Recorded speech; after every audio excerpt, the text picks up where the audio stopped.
दोस्तों स्टडी 91 के YouTube channel में आप सभी का बहुत बहुत स्वागत है। और आज दोस्तों केमिस्ट्री में एक नए चैप्टर के साथ अपनी शुरुआत करने जा रहे हैं जिसमें आपको बहुत ही मजा आने वाला है, क्योंकि इस चैप्टर का नाम ही कुछ ऐसा है, नाम है कार्बनिक रसायन। इसमें हम पढ़ने वाले हैं ऑर्गेनिक केमिस्ट्री के बारे में। जी हाँ दोस्तों, अपने आप में केमिस्ट्री का सबसे टफ चैप्टर, लेकिन मुझे ऐसा लगता है कि केमिस्ट्री का सबसे प्यारा चैप्टर है, बहुत अच्छा चैप्टर है। और वैसे अगर मैं आज थोड़ा सा आपको बता दूं कि मैं क्या क्या पढ़ाने वाला हूं तो आप डर से जाओगे, सर इतनी सारी चीजें आज हम सीखने वाले हैं, विश्वास नहीं होता है। ठीक है दोस्तों, आज मैं आपको बताऊंगा कि ऑर्गेनिक केमिस्ट्री होती क्या है, इसमें हम किन चीजों के बारे में पढ़ते हैं, कैसे इसका नाम पड़ा ऑर्गेनिक केमिस्ट्री। ये सभी तथ्य जब हम जान जाएंगे तब हम पढ़ेंगे कि ये ऑर्गेनिक केमिस्ट्री कुल कितने भागों में विभक्त है, मतलब कितने प्रकार की होती है। जिसमें हम पढ़ेंगे खुली श्रृंखला वाले और दूसरा है बंद श्रृंखला वाले। खुली श्रृंखला वाले का थोड़ा सा स्टाइलिश नाम है इंग्लिश में, जिसे सुनकर के आप सभी को डर लगता है, वो है एलिफैटिक यौगिक यानी एलिफैटिक कंपाउंड यानी खुली श्रृंखला वाले। ठीक इसी तरह से एक है बंद श्रृंखला वाले, जिसे साइक्लिक कंपाउंड्स कहा जाता है, चक्रीय यौगिक के नाम से जानते हैं। दोस्तों इसका तो आगे कोई पार्ट नहीं बनता है खुली श्रृंखला वाले का, लेकिन बंद वाले का जो है पार्ट बनता है, क्योंकि इसमें चक्रीय है प्लस बंद है, तो याद रखिए। अब यहां पर देखिए एक सम है एक विषम है, सम चक्रीय और विषम चक्रीय। ठीक है, उसके बारे में पढ़ेंगे। अब यहां पर आप देखेंगे दोस्तों तो सम चक्रीय जो है वो आगे फिर से चल के दो भागों में बढ़ जाता है। एक है एरोमेटिक यौगिक, ठीक है, इंग्लिश में भी एरोमेटिक कंपाउंड्स, दूसरा है एसी साइक्लिक, ठीक है, एसी साइक्लिक यौगिक। तो अभी इतना कठिन चीजें हो गई, लास्ट में आपको बताऊंगा कि ऑर्गेनिक और इनऑर्गेनिक मतलब कि कार्बनिक और अकार्बनिक रसायन में अंतर क्या है, उसके बारे में हम लोग पढ़ा जाएगा। और साथ ही साथ दोस्तों एक टॉपिक और मैं आपको पढ़ाऊंगा, सैचुरेटेड और अनसैचुरेटेड। ठीक है, ये क्या चीजें होती है, संतृप्त और असंतृप्त का नाम सुना होगा, उसके बारे में भी आज मैं आपको पढ़ाऊंगा। तो बड़ा ही दमदार और मजेदार लेक्चर होने वाला है।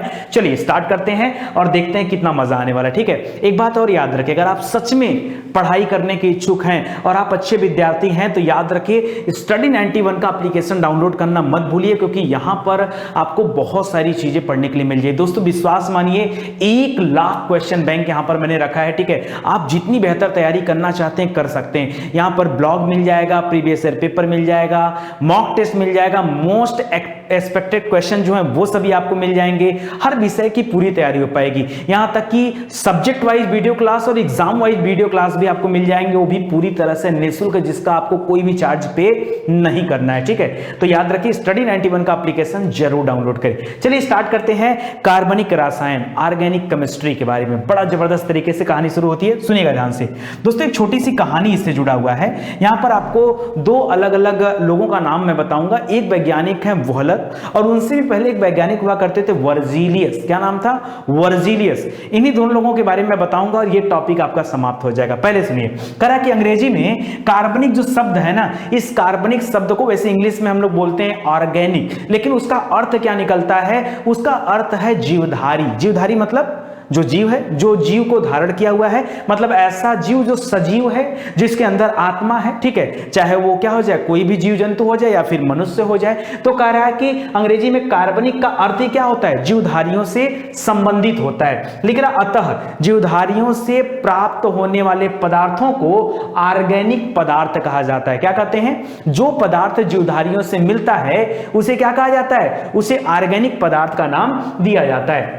और जीवधारियों से प्राप्त होने वाले पदार्थों का अध्ययन जब हम करते हैं तो उसी विज्ञान को हम कहते हैं, कौन सा विज्ञान? याद रखिए कार्बनिक रसायन विज्ञान के नाम से जानते हैं। ठीक है, तो याद रखिएगा, यानी इसमें हम क्या करते हैं, सीधे सीधे जो भी चीजों का अध्ययन करेंगे वो किसी न किसी तरीके से जीवधारियों से जुड़ा होगा। तो जीवधारियों से प्राप्त होने वाले पदार्थों का अध्ययन करने वाले विज्ञान को कार्बनिक रसायन विज्ञान के नाम से जानते हैं, या फिर ऑर्गेनिक केमिस्ट्री के नाम से जानते हैं। करा कुछ समय पहले तक वैज्ञानिकों का एक मान्यता थी कि जितने भी जीवधारी होते हैं, ये जीवधारी जिन भी पदार्थों का उत्पादन करते हैं, जो भी पदार्थ इनसे निकलता है, वो व्यक्ति विशेष के द्वारा बनाया नहीं जा सकता, उसको लैब में नहीं बनाया जा सकता। ठीक है, ऐसा बहुत समय पहले तक लोगों की मान्यता थी। कब? याद रखिए राजा राम मोहन राय के समय में 1815 ईस्वी के आसपास की बात करें तो ज्यादातर वैज्ञानिक जो थे विश्व के, वो यही मानते थे कि जीव सुधारियों से जो उत्पाद हमें मिल पाता है उसका प्रयोगशाला में निर्माण असंभव है, क्योंकि तब तक कोई निर्माण कार्य हुआ नहीं था, इसलिए लोगों को असंभव लगता था। तो ये बता रहे हैं, और खास करके वर्जिलियस ने यह धारणा जो है प्रस्तुत किया था लोगों के सामने, और तब तक लोग मांगते भी थे, ठीक है। लेकिन समय जैसे जैसे आगे बढ़ा, और एक और वैज्ञानिक थे, जर्मनी के थे, बहुत बड़े साइंटिस्ट थे, उनका नाम है वोहलर, ठीक है। 1828 में दोस्तों वोहलर ने क्या किया कि यूरिया बना दिया। यूरिया जानते हैं ना, यूरिया बना दिया। कैसे? याद रखिए, अमोनियम साइनेट को गर्म करके इन्होंने यूरिया प्राप्त कर लिया। तो यूरिया बेसिकली क्या होता है कि प्रयोगशाला में तब तक नहीं बनाया गया था, लेकिन जैसे यूरिया बना वैसे ही सारे वैज्ञानिकों का मत जो है वो भ्रम फेल हो गया, कि जो उनके मन में थी गलत चीजें वो वहीं पर समाप्त हो गई। अब लोगों को यह पता चल गया, जितने वैज्ञानिक थे, कि नहीं, हम लोग प्रयोगशाला में किसी भी चीज को बना सकते हैं, चाहे वो ऑर्गेनिक हो चाहे वो इनऑर्गेनिक हो। मुद्दा समझ में आया कि नहीं? मुद्दा समझते चलिए। यानी सबकी धारणा बदल चुकी, और लोग ये मान गए थे कि अब प्रयोगशाला में कार्बनिक पदार्थों को भी बनाया जा सकता है। और फिर क्या? फिर उसके बाद लोगों ने रिसर्च करना शुरू किया, और बहुत सारे कार्बनिक पदार्थों को लोगों ने प्रयोगशाला में एक्सपेरिमेंट करके बनाया, ठीक है। तो इसको याद रखिएगा, सबसे पहला पदार्थ, ठीक है, जो प्रयोगशाला में बना था वो क्या था? यूरिया। एक प्रश्न यहां से पूछा जाता है, ठीक है, तो इसको याद रखिएगा। तभी वर्जिलियस का नाम भी आता है, 1828 भी याद आता है, ठीक है। 1828 भी याद रखिए, राजा राम मोहन राय जी से संबंधित है। ब्रह्म समाज की स्थापना उन्होंने किया था 1828 में, ठीक है। तो जाके हिस्ट्री पढ़िए, मजा आएगा आप सभी को, बहुत मजा आएगा। चलिए आगे देखते हैं। आगे लिख रहा है कि कार्बनिक यौगिकों में एक या एक से अधिक परमाणु, कार्बन के परमाणु सह संयोजक बंधों द्वारा, कोवैलेंट बॉन्ड के बारे में बता रहा है, याद है ना, कोवैलेंट बॉन्ड, यानी एक पॉजिटिव दूसरा नेगेटिव होगा तभी तो कोवैलेंट बनेगा, तो याद रखिएगा। कह रहा सह संयोजक बंधों द्वारा, कोवैलेंट बॉन्ड द्वारा बंधा होता है। क्या होता है? बंधा होता है। कह रहा इस आधार पर कार्बनिक यौगिकों को कितने भागों में बांटा गया? दो आधार पर, दो भागों में बांटा गया।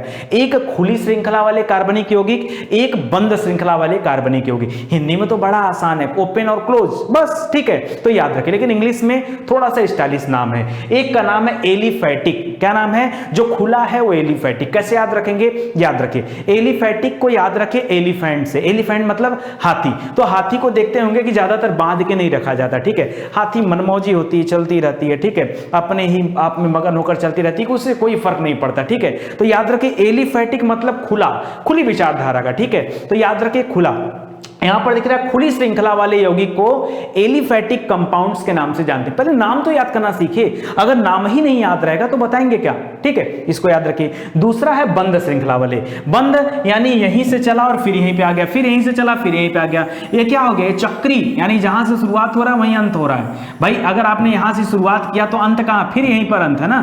ऐसे चलते आओगे, ऐसे घूम के फिर यहां आ जाओगे, फिर दूसरा चक्कर मारोगे तो चक्री हो जाएगा। तो याद रखिएगा साइक्लिक, चक्री को इंग्लिश में क्या बोलते हैं? साइक्लिक। तो साइक्लिक कंपाउंड की बात आ गई, ठीक है। तो यहां पर एक खुली श्रृंखला वाले, दूसरा बंद श्रृंखला वाले, ठीक है। यानी एक को एलिफैटिक, एलिफेंट से एलिफैटिक, दूसरा हो जाएगा साइक्लिक, ठीक है। अब चलिए एक एक के बारे में बताता हूं, दोनों के बारे में बताऊंगा, ठीक है। सबसे आसान है खुली श्रृंखला वाले, एलिफैटिक वाला। क्यों? इसका कोई पार्ट नहीं है। लेकिन बंद वाले का, चक्री वाले का पार्ट है। चक्री वाला आगे चल के दो हिस्सों में बट जाएगा, ठीक है। तो इसको याद करना पड़ेगा आपको। चलिए पहले हम लोग देखते हैं दोस्तों खुली श्रृंखला वाले, यानी एलिफैटिक यौगिक, एलिफैटिक कंपाउंड क्या होता है। एक बात इसको याद रखें कि नहीं, खुली श्रृंखला वाले क्या होते हैं, ठीक है। अगर हम कार्बनिक यौगिकों की बात करें तो हमने आपको बताया कि कार्बन के एक या एक से अधिक परमाणु कोवैलेंट बॉन्ड द्वारा बंधे होते, एक लाइन की बात, सह संयोजक बंधों द्वारा बंधे होते। इतना आपको याद हो गया। दूसरी बात लिख रहा है दोस्तों कि जिन कार्बनिक यौगिकों में कार्बन परमाणुओं की खुली श्रृंखला पाई जाती, ओपन सीरीज मिलती है, तभी तो उनको खुला कहा गया। ओपन सीरीज मिलती है उन्हें खुली श्रृंखला वाले या फिर एलिफैटिक यौगिक, या फिर कहीं कहीं पर इसे एक और नाम देते हैं अचक्रीय। क्या बोलते हैं? क्योंकि ये चक्री नहीं है तो एक शब्द लगा दिया अचक्री, इसे अचक्रीय यौगिक कहा जाता है, ठीक है।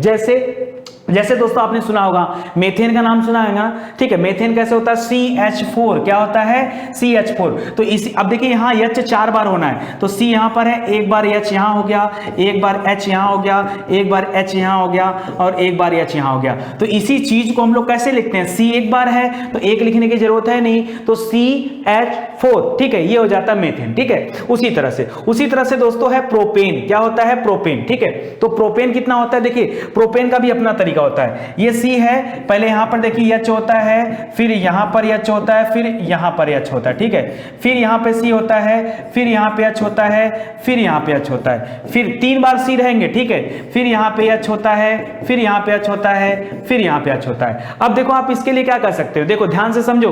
देखो यहां पे क्या है, C3 है, क्या है, C3 है, ठीक है। या आप ऐसे कर सकते हैं, अब देखिए तीनों C को मत जोड़िए, इसको एक साथ रखिए, इसको एक साथ रखिए, इसको एक साथ रखिए, ठीक है। तो ऐसे करके अगर पूरा लिखेंगे तो C3 और H देखिए 3 कितने बार हो गए, 3 3 6 2 8, ठीक है। यानी H8 कर सकते हैं, या फिर इसको अलग अलग भी कर सकते हैं। तो अलग अलग तरीके से लिखे जाते हैं, घबराने वाली कोई बात नहीं है। अभी चीजें आपको इत्मीनान से तो सब सिखाई जाएंगे कि लिखे कैसे जाते हैं। अभी आप समझो खुली श्रृंखला वाले, ठीक है, ये ओपन होते हैं, ये ओपन सीरीज वाले होते हैं। जैसे जैसे मेथेन हो गया, एथेन हो गया, प्रोपेन हो गया, एथिलीन हो गया, एसिटिलीन हो गया, ये सभी इसके उदाहरण है। एक चीज और याद रखिएगा, एलिफैटिक जो शब्द है इसका प्रयोग सबसे पहले किसके लिए किया जाता था, फैट के लिए किया जाता था, फैटी एसिड के लिए, ठीक है। तो याद रखिएगा, एसिड नहीं बोलिए वहां पर, फैटी के लिए किया जाता था, फैट के लिए जो उच्च वसा अम्ल होते थे उसके लिए किया जाता था किसका इस्तेमाल, इस एलिफैटिक का इस्तेमाल। तो ऐसे भी एलिफेंट के पास क्या होता है, खूब ढेर सारी फैट होती, चर्बी। तो ऐसे करके आप याद रखेगा। प्लस एक पॉइंट और याद रखिए, मेथेन जो होता है ये सभी एलिफैटिक का बेस होता है। जितने भी एलिफैटिक एलिमेंट्स होते हैं ना, उन सभी का बेस क्या होता है, मेथेन बेस होता है। तो CH4 सबसे छोटा है इसलिए बेस होता है यार, ठीक है। तो याद रखिए, इसको आप ध्यान रखिएगा, बस इतना ही है। अगर इतनी बातें आप जानते हो तो फिर आगे आपको कोई भी कंफ्यूजन होने वाला नहीं है। चलिए आगे बढ़ते हैं दोस्तों। आगे देखिए यहां पर देखिए कुछ डिटेल में आपको दिखा रहा है। अगर आप मेथेन को समझना चाहते हैं तो देखिए यहां पर C है, यहां पर H देखिए 4 बार है, तो ये हो जाएगा CH4, ये होता है मेथेन, ठीक है। मेथेन से भी बहुत सारे प्रश्न आपसे परीक्षा में पूछे जाते हैं, भाई मेथेन का उत्सर्जन कहां से होता है। तो याद रखें दोस्तों, जैसे मेथेन का उत्सर्जन होता है धान के खेत से, जैसे मेथेन का उत्सर्जन होता है कोयले की खान से, जैसे मेथेन का उत्सर्जन होता है जो पशु क्या करते हैं, पगुरी करते हैं, ठीक है, चबाते हैं खाने को, चाहे वो जुगाली करते हैं, चाहे वो ऊंट हो, चाहे वो क्या हो, गाय बैल हो, ठीक है, भैंस हो वगैरह हो, ठीक है। तो वो लोग हो गए जो दीमक की बाम्बी होती है, ठीक है, उससे भी मेथेन का उत्सर्जन होता है। तो आप इसको याद रखेंगे CH4, ठीक है। उसी तरह से देखिए यहां पर H क्या लिखें 4 बार, उसी तरह से देखिए यहां पर क्या हो जाता है, C2 हो जाता है, समझ रहे हैं। यहां पर देखिए C2 और क्या हो जाता है, H6 हो जाता है, क्या हो जाता है, H6। तो जहां कहीं भी C2 H6 मिले, आप समझना हो क्या लिखा हुआ, वो एथेन लिखा हुआ है। क्या लिखा हुआ है, एथेन, C2 H6, याद रहेगा। C2H6 क्या होता है, ये एथेन होता है। CH4 क्या होता है, मेथेन होता है। तो मेथेन और एथेन याद रखेंगे, क्या रखिएगा यार, नहीं याद रखेंगे तो गड़बड़ हो जाएगा, ठीक है। चलिए आगे देखिए प्रोपेन। प्रोपेन में क्या होता है, यहां पर देखिए C3 हो जाता है, ठीक है। यहां पर क्या हो जाता है, एक स्टेप और बढ़ गया, ठीक है, C3 हो गया, और H 3 दूना के 6 2 8 हो गया, यानी H क्या हो गया, 8 हो गया। तो C3H8 हो गया, ठीक है, इसको भी याद रखेंगे। उसी तरह से यहां पर ब्यूटेन है, इसको भी ध्यान रखेगा, घबराइए मत, आगे देखते रहिए। इसको अनेक तरीके से भी लिखा जाता है, तो भी आपको बताया जाएगा।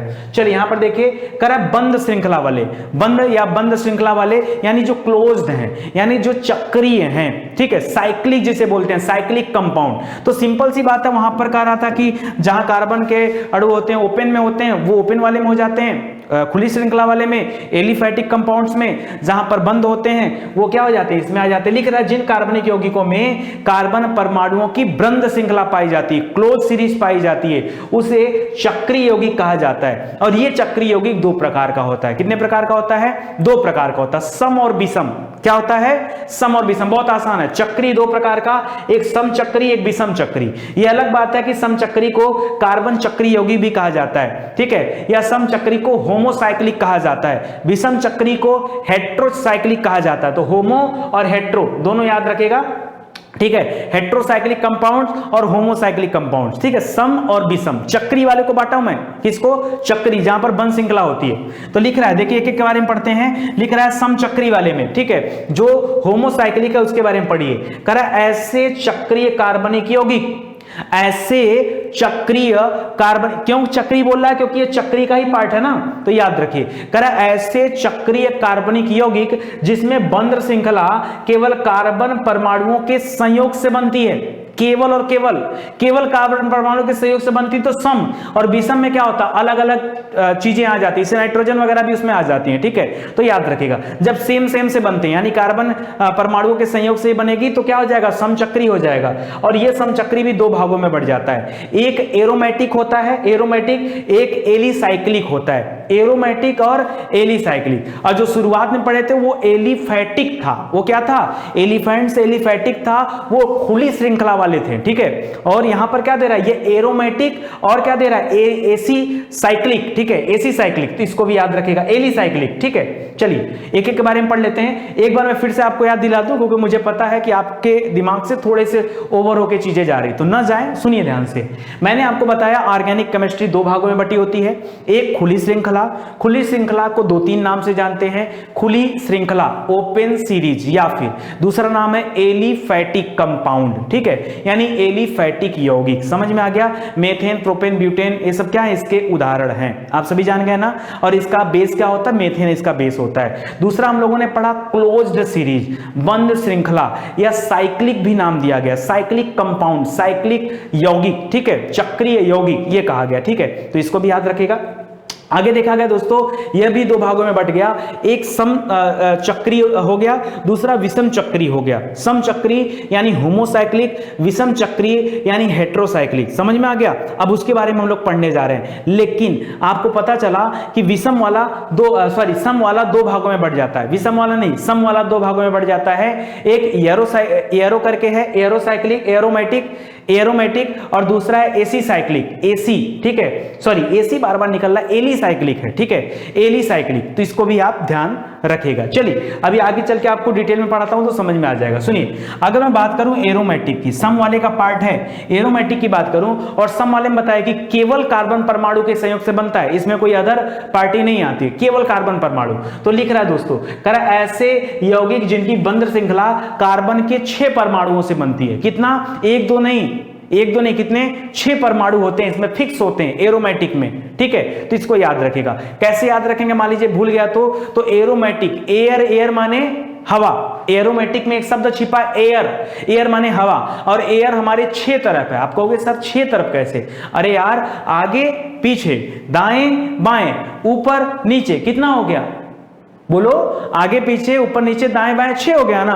तो हवा कितने तरफ, 6 तरफ। तो याद रखिए 6 कार्बन परमाणुओं से मिलकर बनता है एरोमेटिक, याद रहेगा ना।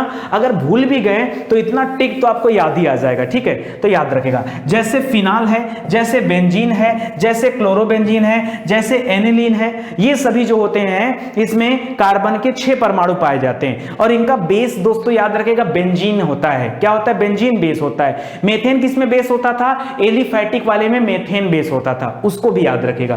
कह रहा है एरोमेटिक का मतलब ही क्या होता है दोस्तों, याद रखिए यहां पर यौगिकों के अंदर से मीठी गंध आती है, ठीक है, इसीलिए दोस्तों इसको एरोमेटिक कहा जाता था, ठीक है, ध्यान दीजिएगा। अब देखिए स्ट्रक्चर ऑफ बेंजीन, एक बेंजीन अगर इस पे बेस है तो बेंजीन कैसे बनता है, पहले बताया गया कार्बन के 6 परमाणु होंगे। देखिए 1 2 3 4 5 और 6 कार्बन के 6 परमाणु हैं, और यहां पर ये बंध बन गए, ठीक है। तो याद रखिएगा ये हो गए, ठीक है। यानी हम कह सकते हैं C6H6 किसमें होता है, बेंजीन में होता है। तो इसको आप ध्यान रखिएगा, ठीक है। ये तो हो गया हमारा एरोमेटिक। दूसरा है एलिसाइक्लिक, अब एसी नहीं बोलूंगा, एलिसाइक्लिक, ठीक है।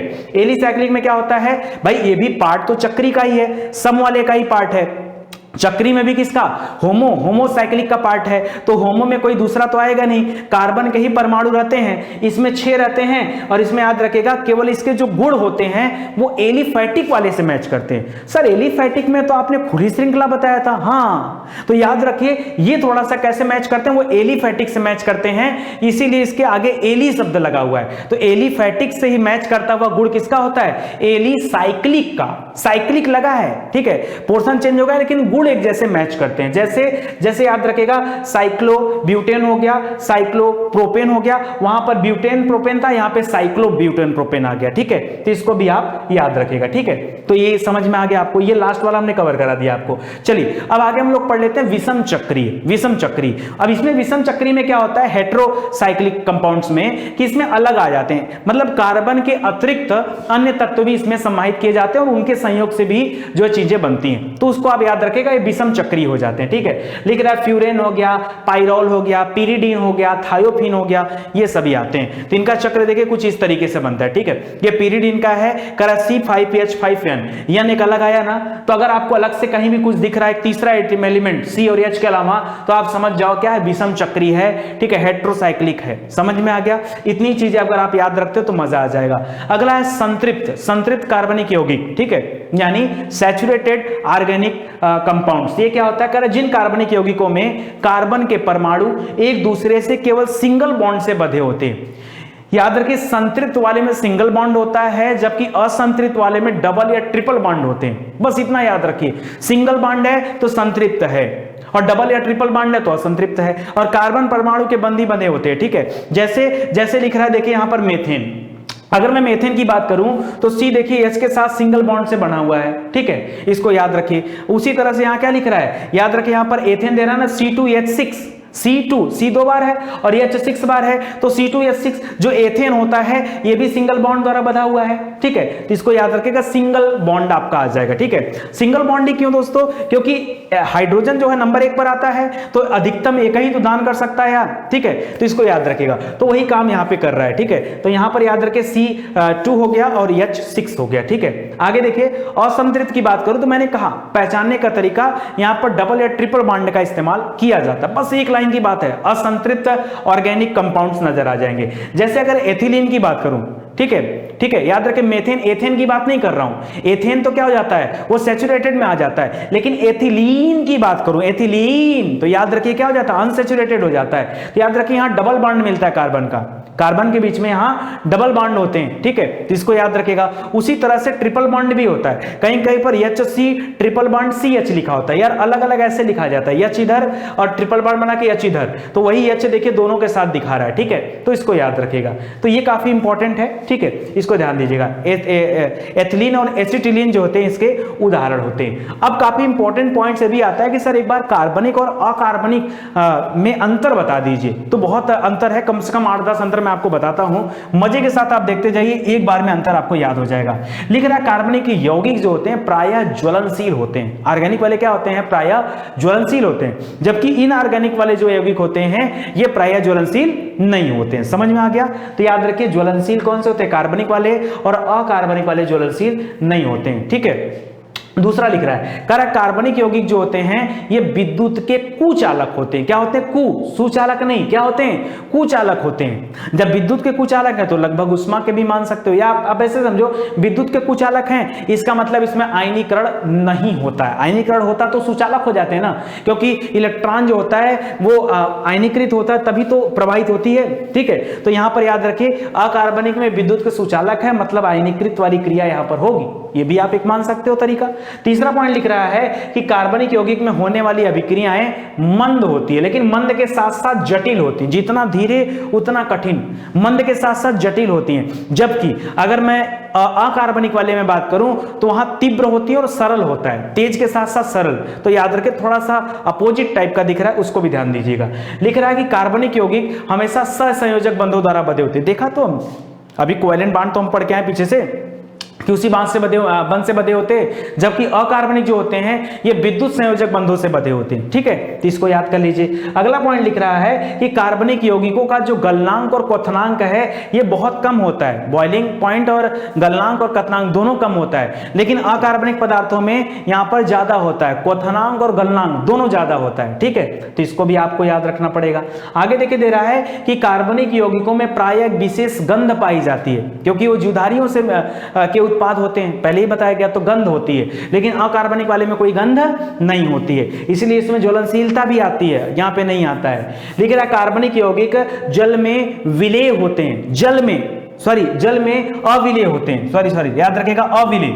कार्बनिक यौगिक जो होता है ये जल में अविलेय होता है, लेकिन कुछ स्थानों पर विलेय भी होते हैं। जैसे जितने भी कार्बनिक विलायक हैं उन कार्बनिक विलायकों में ये कार्बनिक यौगिक विलेय हो जाते हैं, केवल जल में अविलेय होते हैं। और अगर अकार्बनिक यौगिक की बात करूं तो वो इसके ठीक क्या होते हैं, विपरीत होते हैं। ठीक है, वो जल में विलेय होते हैं और ये वाले जल में अविलेय होते हैं। ठीक है, अच्छा आपके सामने जो शब्द आया कार्बनिक विलायक, ये क्या है? जैसे एल्कोहल, एल्कोहल क्या है? कार्बनिक विलायक होता है। जैसे क्लोरोफॉर्म, जैसे बेंजीन, जैसे ईथर, ये सभी इसके उदाहरण है।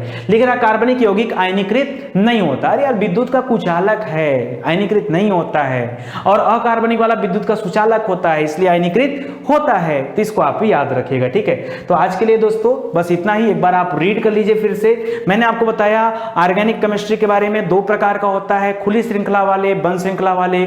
खुली श्रृंखला का एक और नाम है जिसमें नाम है एलिफैटिक। क्या नाम है? एलिफैटिक। ठीक है, मेथेन इसका बेस होता है, मेथेन, प्रोपेन, ब्यूटेन, ये सब इसके उदाहरण होते हैं। ठीक है, उसके बाद हमने पढ़ा बंद श्रृंखला वाले, जिसको हम साइक्लिक कंपाउंड्स के नाम से भी जानते हैं। बंद श्रृंखला वाले आगे बढ़कर के दो भागों में बढ़ जाता है, एक होता है समचक्री, एक होता है विषम चक्री। ठीक है, विषम चक्री तो काफी सिंपल था। ठीक है, एथिलीन, एसिटिलीन वगैरह उसमें आता है, और जो समचक्री है वो आगे चल के दो भागों में डिवाइड हो जाता है। ठीक है, समचक्री को ही इंग्लिश में क्या बोलते हैं? होमोसाइक्लिक बोलते हैं, और विषम को हेट्रोसाइक्लिक बोलते हैं। समचक्री भी आगे चल के दो भागों में बढ़ जाता है। एक बढ़ जाता है जो मैच करता है, जिसका गुण एलिफैटिक से, उसका नाम है एलिसाइक्लिक, वो आपको बताया गया। और दूसरा वाला क्या था आपका? एरोमेटिक था, जो 6 कार्बन परमाणु के बंध से बंधा होता है। 6 तरफ मैंने बताया एयर होती है। ठीक है, अगर आप इतनी चीजें याद रखते हैं तो ये चैप्टर आपको बड़ा ही मजा आने वाला है आगे पढ़ करके, क्योंकि अभी ये चैप्टर थोड़ा लंबा चलने वाला है। इसमें बहुत सारी चीजों के बारे में बताऊंगा। कम से कम अकेले इस चैप्टर में 5 से 6 लेक्चर बनने वाले हैं। ठीक है, तो आज के लिए दोस्तों बस इतना ही। उम्मीद करता हूं क्लास आपको अच्छी लगी होगी। अपना लाड प्यार बनाए रखिएगा। वीडियो को शेयर नहीं करते हैं आप सभी लोग, ये आपसे थोड़ा सा निवेदन है दोस्तों कि आप अभी हमारा साथ दीजिए। अभी इनिशियल स्टेज पे देखिए हम चल रहे हैं, और अगर आप लोगों का साथ मिला तो निश्चित रूप से वीडियो हर बच्चे तक पहुंच पाएगा, ताकि लोग घर बैठे अपनी पूरी तैयारी कर सकें, सभी को जो है अपनी परफॉर्मेंस दिखाने का जो है मौका मिले। ठीक है, तो आप सभी से गुजारिश है दोस्तों कि वीडियो को शेयर करना मत भूलिए, प्लस एप्लीकेशन को डाउनलोड कीजिए, उसके माध्यम से आपकी तैयारी और भी ज़्यादा बेहतर हो पाएगी। साथ ही साथ वेबसाइट हमारी study91.co.in, उसके माध्यम से भी आप अपनी अच्छी तैयारी कर सकते हैं। वहाँ पर भी बहुत सारे स्टडी मटेरियल दिए गए हैं। ठीक है, चलते हैं, मिलते हैं अगले लेक्चर में। तब तक के लिए जय हिंद, जय Bharat. Thank you so much.